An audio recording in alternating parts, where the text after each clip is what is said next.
નમસ્કાર મિત્રો, સ્વાગત છે તમારું અમારી યુટ્યુબ ચેનલમાં। સૌથી મોટા સમાચાર સામે આવી રહ્યા છે ચોમાસાના। ચોમાસું હવે ધીમે ધીમે આગળ વધવાના સંકેતો દેખાઈ રહ્યા છે। આજે તારીખ 30 જૂનથી દક્ષિણ ગુજરાત, સૌરાષ્ટ્ર અને મધ્ય ગુજરાતના અનેક ભાગોમાં ગાજવીજ સાથે વરસાદની શરૂઆત થશે। 40 થી 50 કિલોમીટર પ્રતિ કલાકની ઝડપે પવન ફૂંકાશે। હવે મિત્રો વિસ્તારથી ચોમાસાની આગાહી અને વરસાદની આગાહીની વાત કરીએ તો ગુજરાતમાં ચોમાસું આગળ વધી રહ્યું છે। આગામી 4 થી 5 દિવસમાં રાજ્યના અલગ અલગ વિસ્તારોમાં ગાજવીજ અને પવન સાથે વરસાદની તીવ્રતામાં નોંધપાત્ર વધારો જોવા મળશે। સૌપ્રથમ વાત કરીએ તો દક્ષિણ ગુજરાતની, જેમાં સૌથી વધુ એલર્ટ આપવામાં આવ્યું છે। આગામી દિવસોમાં દક્ષિણ ગુજરાતમાં મેઘરાજા ભારેથી અતિ ભારે વરસાદની ધબધબાટી બોલાવી શકે છે। ખાસ કરીને વિસ્તારોમાં જણાવીએ તો વલસાડ, નવસારી, સુરત, ડાંગ, તાપી શરૂઆતમાં ગાજવીજ સાથે હળવોથી મધ્યમ વરસાદ અને અઠવાડિયાના અંત તરફ એટલે કે 3 થી 5 જુલાઈ સુધીમાં કેટલાક સ્થળોએ ભારેથી અતિ ભારે વરસાદ પડવાની સંભાવના છે। ભરૂચ અને નર્મદાની વાત કરીએ તો મધ્યમથી ભારે વરસાદની સંભાવના રહે છે।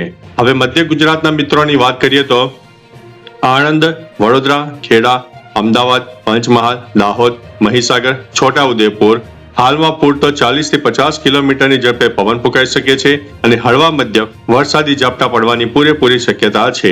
જુલાઈના શરૂઆતના દિવસોમાં વરસાદનું જોર વધશે અને વડોદરા અને છોટાઉદેપુર તરફ ભારે વરસાદ પણ થઈ શકે છે। હવે સૌરાષ્ટ્ર અને કચ્છના જે મિત્રો છે તેમના માટે અગત્યની આગાહી। અમરેલી, ભાવનગર, ગીર સોમનાથ, જુનાગઢ, રાજકોટ અને દીવની વાત કરીએ તો દરિયાકાંઠાના વિસ્તારોમાં ગાજવીજ તેમજ તેજ પવન સાથે હળવા મધ્યમ વરસાદની શક્યતા છે। 3 જુલાઈ પછી આ વિસ્તારોમાં પણ ભારે વરસાદની ચેતવણી આપવામાં આવી છે। બીજી તરફ મિત્રો કચ્છ, જામનગર, પોરબંદર, મોરબી, દેવભૂમિ દ્વારકાની વાત કરીએ તો શરૂઆતના 1-2 દિવસ મુખ્યત્વે સામાન્ય વરસાદ કે ઝાપટા રહેશે, ત્યારબાદ વરસાદની પ્રવૃત્તિઓમાં નોંધપાત્ર વધારો થશે। હવે જે મિત્રો ઉત્તર ગુજરાતના છે તેમના માટે વરસાદની આગાહી। બનાસકાંઠા, પાટણ, મહેસાણા, સાબરકાંઠા, ગાંધીનગર અને અરવલ્લીમાં શરૂઆતના દિવસોમાં એટલે કે 30 જૂનથી 1 જુલાઈ આગામી 2 દિવસ હવામાન મુખ્યત્વે સૂકું અથવા તો મર્યાદિત સ્થળોએ સામાન્ય ઝાપટાવાળું રહેશે, પરંતુ 2 જુલાઈથી ચોમાસું સક્રિય થતા આ વિસ્તારમાં પણ ગાજવીજ સાથે મધ્યમ વરસાદની શરૂઆત રહેવાની છે। જે મિત્રો ખેડૂત ભાઈઓ છે અને નાગરિકો પણ છે તેમના માટે ખાસ તકેદારી રાખવી। વરસાદ વખતે વીજળીના કડાકા ભડાકા અને 40 થી 50 કિલોમીટરની ઝડપે પવન પણ ફૂંકાઈ શકે છે, તેથી વીજળીના સમયે ઝાડ કે ખુલ્લા મેદાનમાં આશરો ન લેવો। દક્ષિણ ગુજરાતના નીચાણવાળા વિસ્તારમાં પાણી ભરાવાની પણ પૂરેપૂરી શક્યતા રહેલી છે। હવે મિત્રો આગામી દિવસોમાં કહી શકાય કે ગુજરાતમાં જે 33 જિલ્લા છે 33 જિલ્લામાં શું છે વરસાદની આગાહી તેની વાત કરી દઈએ તો મધ્ય ગુજરાતના મુખ્યત્વે 8 જિલ્લા છે તેમાં હળવાથી મધ્યમ વરસાદ રહેશે અને જુલાઈમાં તેનું જોર વધવાનું છે। શરૂઆતમાં વાદળછાયું વાતાવરણ અને ઉકળાટ રહેશે। આગામી 24 થી 48 કલાકમાં ગાજવીજ સાથે વરસાદ શરૂ થશે।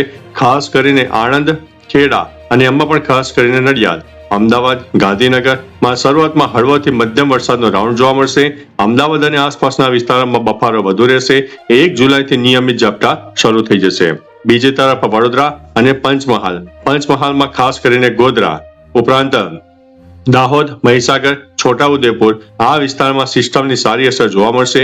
ગાજવીજ સાથે મધ્યમ અને 1-2 સ્થળોએ ભારે વરસાદ થવાની શક્યતા છે। દક્ષિણ ગુજરાતના 7 જિલ્લાની વાત કરીએ તો ભારેથી અતિ ભારે વરસાદનું યલો એલર્ટ આપવામાં આવ્યું છે। દક્ષિણ ગુજરાતમાં મેઘરાજા સૌથી વધુ આક્રમક મોડમાં રહેશે। 2 થી 4 જુલાઈ દરમિયાન આ વિસ્તારોમાં એલર્ટ જારી કરવામાં આવ્યું છે। વલસાડ, નવસારી, સુરત અને ડાંગ આ 4 જિલ્લામાં ધોધમાર અને ભારેથી અતિ ભારે વરસાદની પ્રબળ શક્યતા છે। નીચાણવાળા વિસ્તારોને સાવચેત રહેવા માટે સૂચના આપી દેવામાં આવી છે। બીજી તરફ ભરૂચ, નર્મદા, તાપી આ વિસ્તારોમાં પણ મોટાભાગના સ્થળોએ મધ્યમથી ભારે વરસાદ થઈ શકે છે। ત્યારે બીજી તરફ સૌરાષ્ટ્ર અને કચ્છના 12 જિલ્લાની વાત કરીએ તો સાર્વત્રિક ઝાપટા અને તેજ પવનનો માહોલ રહેવાનો છે।